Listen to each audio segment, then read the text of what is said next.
Good day, ladies and gentlemen, and welcome to being forced to make a Revenant guide even after months of saying I wouldn't, because apparently donating enough money in a charity stream is enough to override my urge to not want to make a frame guide that's the equivalent of watching paint dry.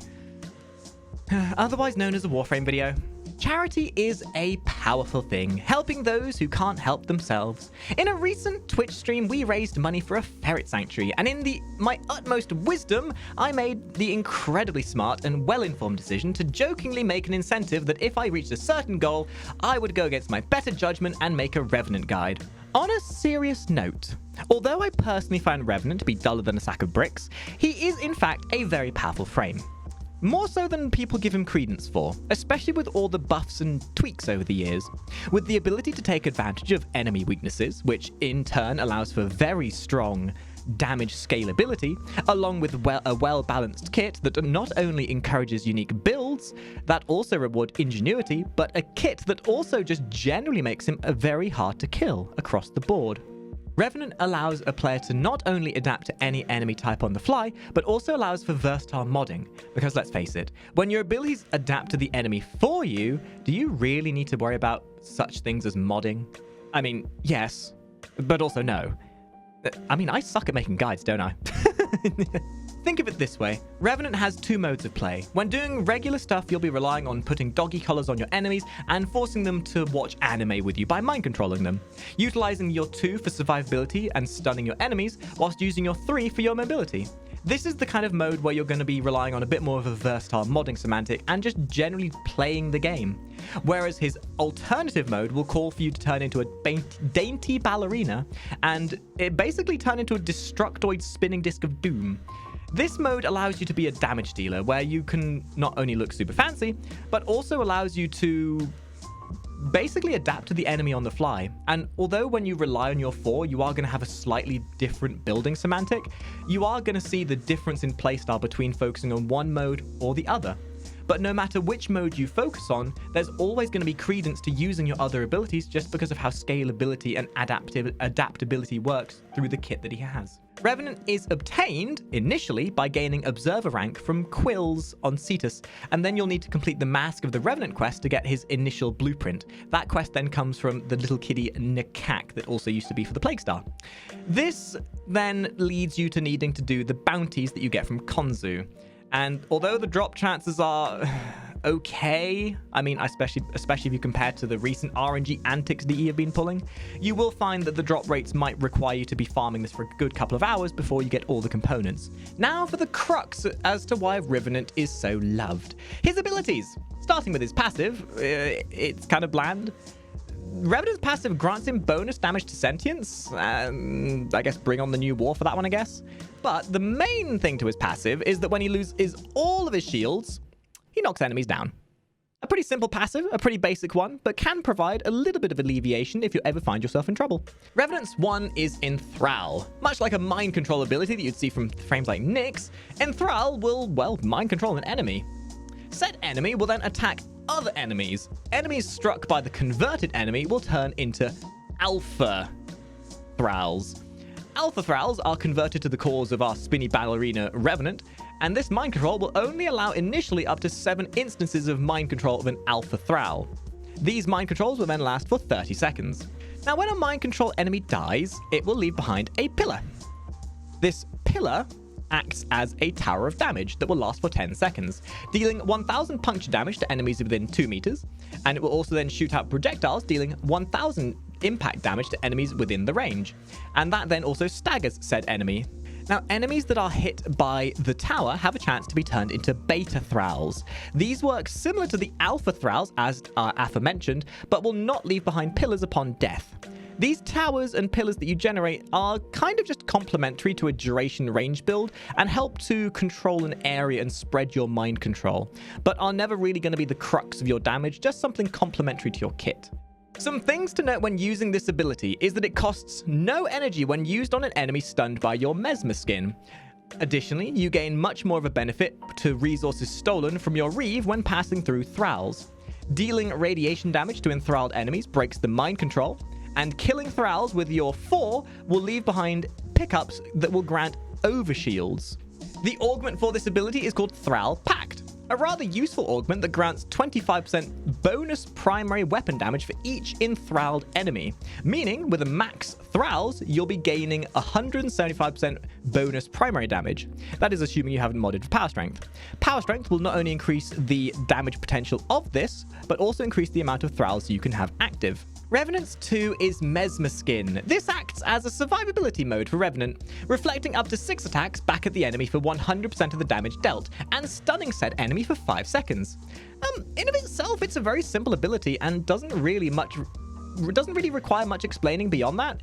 Essentially, you cast it, and the next 6 enemies are going to have a very bad time due to their own badly programmed AI. But keep in mind, this can also be made stronger by modding for power strength. More power strength equals more enemies reflecting damage back at them. Additionally, the stun duration is also then affected by duration. This, in theory, could not only act as survivability in the form of raw mitigation of damage, but crowd control as well? It's actually surprisingly powerful how good this is for survivability. Reeve is Revenant's 3, and similar to recent frames such as Lavos or Hydroid's charge abilities, this will send Revenant hurling forwards at great speed for 1 second. In this mode, Revenant is immortal, so even more survivability. Whilst traveling, Revenant will be a wave approximately 6 meters wide. Enemies passing through this wave will have 8% of their shields and health stolen, and then restore 8% of the health and shields stolen to Revenant for each enemy afflicted. Additionally, transferring any status effects currently afflicting Revenant to the enemies that are passed through. This then additionally gains extra bonuses, as we mentioned earlier, versus enthralled enemies. Any enemy that's afflicted that's enthralled will give 5 times the benefit of reward of the energy and health stolen, thus also acting as more survivability and sustain for Revenant. So utilizing your 2 and your 3 together, you'll very quickly find that Revenant has a lot of survivability even outside of his base modding. And Revenant's second and final augment is then Blinding Reeve. As if there wasn't enough crowd control and stunning as it was, Blinding Reeve will cause any enemies afflicted by your Reeve to then be blinded for 10 seconds. That then lasts longer based on your duration. So as again, you can kind of see there's a bit of disparity between the two playstyles, either full power strength or full duration for more crowd control and sustain. Revenant's 4 is the Dance Macabre. This is the ability that gained Revenant the moniker of the ballerina, and originally is all people would use him for. Revenant will start spinning and project 9 energy projectile beams in a fan-like motion from his fingers, looking a bit like that one scene from that terrible Resident Evil movie in the process. So here's the thing, each of these beams hit a 100-meter radius. They also inflict 1,250 damage, yes, 1,250 damage per second, with a 20% status chance. Holding the fire button will empower the beams, similar to that of Wisp's 4, increasing the damage to 2,500 damage a second, and upping the status chance to 40%. This then also increases the beam's width, allowing you to hit more enemies, but also then increases the energy drain per second as well. This is Revenant's ultimate, and is why he becomes so powerful, because this hits like a goddamn truck, especially with what comes next. Because here's the kicker, the beams will naturally adjust to the enemy's weaknesses, meaning no matter what you're going to be dealing with, you're going to be dealing max damage to enemies you go up against, which is why Revenant ends up doing so well in things like the Steel Path and versus Kuva Liches. All of this damage, all of this scalability is then also affected by power strength, meaning it can ramp the damage tremendously based on how you approach your builds. But keep in mind, your rotation speed does not get affected by anything, so you are kind of limited to the rotation speed you're given, which means you're always going to have an exposed side of yourself.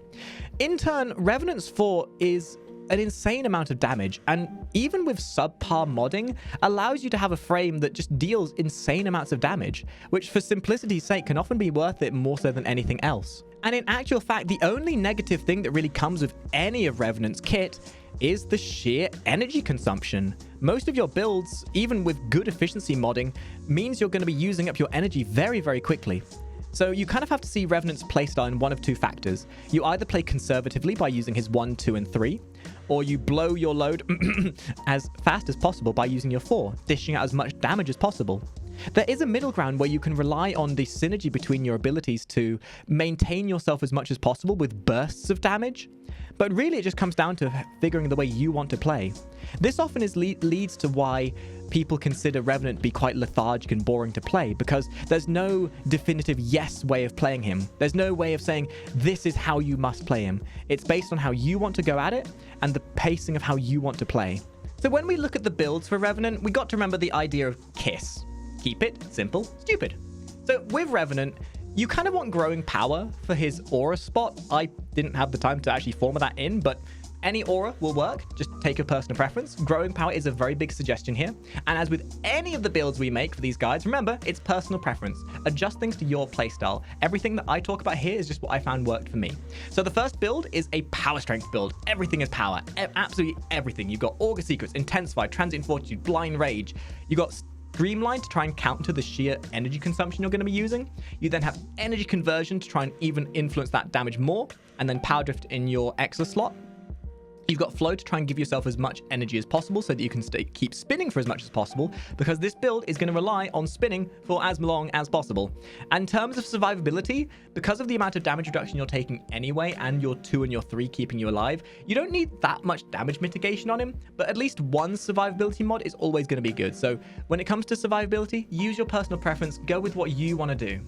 And this is the more conservative build. This is the one that relies on using a little bit of everything. This is the build that I mentioned where you're going to use your 1, 2, and 3 to be conservative, and then you can have bursts of using your 4. So this build allows you to have a wide spectrum of usage and to play to your own preference rather than just relying on your 4 and only your 4. Now, it does entirely come down to you, and the only real limiting factor and the thing that should be considered most is your efficiency. If you go for 175% efficiency and you get an Energize and maybe some other energy efficiency mods, you can actually stay on your 4 almost indefinitely, but it then comes at the cost of not being able to make so much use of damage or other things. So see it this way: go for mass amounts of efficiency for lower level enemies so that you can maintain your 4 going round and around in a circle, dealing constant damage. And when you're dealing with higher level enemies such as Steel Path or Kuva Liches, you want to sacrifice a bit of that efficiency to make more use of your damage. And then if you want to be a bit more broad spectrum, then you start adding in things like duration and such like. Now, as far as a simple build goes, this new player incentivized build is a little bit outside of my normal comfort zone for a new player build for 2 different reasons. We have, of course, the new player incentivized mods with Flow, Intensify, Vitality, Continuity, and Steel Fiber, and also Streamline. But I'm going to try and push this towards a new player idea. You want to try and have all that efficiency. If you can have Streamline and Fleeting Expertise at the 175% efficiency mark, that will make life considerably easier for you. If you don't have Streamline and efficiency, then just keep Streamline and replace Fleeting Expertise with whatever else you so choose. The great thing about Revenant is that there's never a wrong way to play, and he's always going to do well regardless. Augur Secrets and Fleeting are obviously going to be a bit harder for you to get. They're a little bit more convoluted, but they should be relatively easy to get easily enough within the early stages. So if you want a new player build that kind of then bridges into the builds I showed aforementioned to this is kind of a good state to be. It's just Augur Secrets and Fleeting are going to be the slightly more trickier ones to get a hold of initially. And that's the guide, ladies and gentlemen. I hope you've all enjoyed it. I hope you've all liked it. I'm going to take an opportunity here just to make a very quick sort of like a little announcement. I'm not going to be stopping making Warframe content, but from here on in, you're very likely going to be seeing a much wider variety of content with things such as VR chat. You're going to be seeing more highlight reels and all that kind of stuff. That's not to say we're quitting, because we're not. I don't think I'd ever get to that stage at this point in my career, but I want this channel to be a community. I want there to be more opportunities out there than just simply sticking with Warframe. So if you do see different things, please do consider watching them through. Check them out. You might find some content you might enjoy, because I'd like to think I have an entertaining personality. At least I'd like to think I do. But hopefully this video has been informative. Hopefully you've learned something about Revenant. I know I have. I've learned that Revenant actually can be useful? Question mark? Either way, let me know what you think of Revenant down in the comments below. Make sure you like this video, drop by the Twitch side of things so you can join in on the recording of our videos and maybe even be part of our VR chat stuff we do. And hopefully I will see all of you top hatters in the next video. I would tip my hat, but I'm not real. Ta-ra!